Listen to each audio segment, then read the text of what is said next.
Hello, okay, back with another video. Last time I kind of rounded up more or less the beginning of covering some strengths of ADHD. I think I'll do the same with autism as well, because I don't think I did that with my autism videos. It doesn't matter anyway, because I will go over everything again eventually, just so then, you know, there are more recent videos describing things that people might be interested. Anyway, now this video I thought would actually benefit if I spoke about the causes of ADHD, which, when I started thinking about it yesterday, after I uploaded the previous video, occurred to me might have been a really good place to start. I mean, before getting into all the emotional stuff and the personal stuff, like how it affects me, it might have been good to cover like the scientific side of things. So, right, here we go. Oh, before actually, let me just make a mention. If you like the content, want to see more, follow me on TikTok, subscribe to my YouTube channel, leave a like, comment, questions in the comments, because then, yeah, I like questions. Right. So, now, when it comes to causes of ADHD, there is no set theory yet. There is no fact that scientists or doctors have come up with what exactly it is, what exactly occurs within, like, the genetics of a person to allow ADHD to become an aspect of them, to develop. So, now, largely, it's considered that it comes down to genetics, though. Like, if your parents had ADHD, you're probably going to have ADHD. I think the ratio in terms of it being inherited is like 77 to 88%, something like that.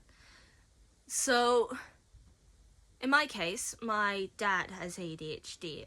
He knew for a few years, I suppose, before I was born. And I see it in him every day when I really think about it. When there's just some things that he does, and I'm like, yeah, I don't think that's because he's my dad and he raised me. I think, yeah, that comes down to ADHD, doesn't it? I do the same thing. So, and then my mother, she's grown up.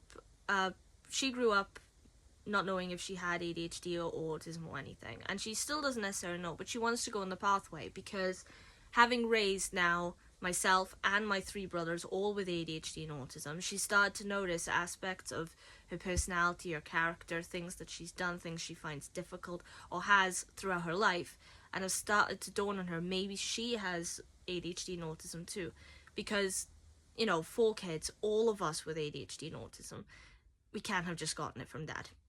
So, and that seems to be a common thing today. You know, lots of people are finding out that they have ADHD or autism later in life, because now it's getting more awareness, now it's becoming better understood. There's not so much misconceptions about it anymore, but there are still plenty.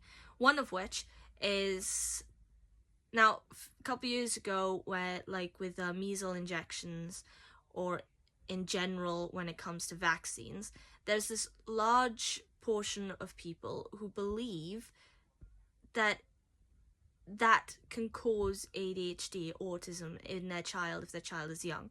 For instance, the injections that babies have to prevent measles, mumps, and rubella, and things like that. If they have it, there are parents who are genuinely concerned that giving that injection to their child will then cause them to develop ADHD and autism, and they don't want that. And there are lots of parents who tend to find out that their kid has ADHD or autism, or both, and react to it like it's the end of the world. It is not the end of the world. There will be difficulties, yes. But that's part of the process, you know. The first step is finding out for certain, next step is understanding it, and then after that, everything just comes down to method, you know. Coping mechanisms, support, which you can get anywhere, and you can always just show your child that you're there for them when things get particularly rough. And sometimes that's enough. I can rhyme there. Anyway, so, yeah, there's no set cause, but genetics plays a big role. Sometimes there have been theories that suggest that it might also come down to environment or circumstances, by which I mean not necessarily whether or not you have ADHD, but how strong its how strong the characteristics that come with ADHD are presented in you. So, does it come down to your home life, your social life? Does it come down to perhaps outside sources that invade on your social life or in your environment? So, and it's interesting then to note, and by which I think it means, imagine like you're someone whose biggest issue with ADHD is impulsivity, right? But in terms of your environment or your upbringing, comes a time in your life when you're quite young where you have to have a lot of responsibility. There's no option. You can't get away from it. It's yours. And you feel obligated to oblige to that responsibility, which then means you can't be so impulsive. So you learn a lot quicker than most people with ADHD to be less impulsive, to the point that it doesn't even occur to you anymore that you're doing it. And then you could have ADHD, but your impulsivity is like highly unrecognizable. Now, there are matters of the brain which come into play as well. And one of those is dopamine.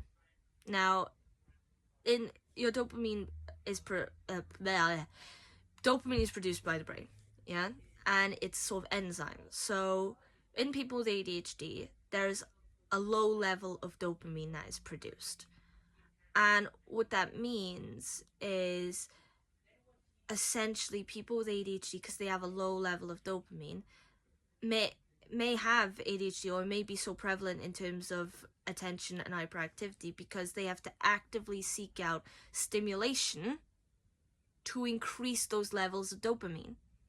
So, and also a low level of dopamine affects your attention span, so it makes it really hard to give long periods of undivided attention to any one thing. Now, so in my case, yeah, it comes from my dad. Maybe my mum, we don't know yet. But besides that, there's also, from what we've heard, a couple of my cousins, a couple of aunties and uncles have been diagnosed with ADHD or autism, or have suspected that they may have ADHD or autism. And my uncle has it too, on my mother's side. So if he has it, chances are she does too. Now, that's the thing. I just want to put it out there that in terms of the misconception when it comes to injections and such, please stop, because that has nothing to do with it. Alright? I think where the idea came from was at a time when, a couple years ago, when there were injections happening. At the same time, ADHD and autism was becoming more recognizable, more people getting diagnosed at the same time the injections were going on. It led to this rise in belief that it was the injections causing ADHD, which it wasn't. It was just people were becoming better at recognizing it. It doesn't work that way. Now, in terms of a person, it's not going to be any one thing that contributes to ADHD. It's not going to be any one enzyme, any one characteristic genetically that's going to play into your ADHD. It's built up from multiple things that happen. Now, there are more science into it, and I'm running unscripted here, so it's hard for me to remember the exact words. I will have to write it down and memorize it if you want a full scientific rundown, which I can do. So if you do, put that in the comments, because I don't mind doing that at all. It'll take me couple minutes, memorize stuff. It's just today I'm not necessarily tired, I'm more relaxed, it's the weekend. So yeah, I just thought it was a good place, actually, good thing to cover when it comes to ADHD and its causes. So if that helps, maybe that's alleviated some misconceptions that you yourself might have, or you've heard other people have and don't understand, why do they think that? That doesn't make sense. Then great, because this is the point of my videos. Now, if you're interested in more, like I said at the beginning, please follow me on TikTok, subscribe to my YouTube channel, leave a like and a comment, questions in the comment, or relatable facts, that's cool too. And I will see you next time, in which case, if people comment that they do want a full scientific rundown, the next video will be that. If not, then I'll do something else. See you!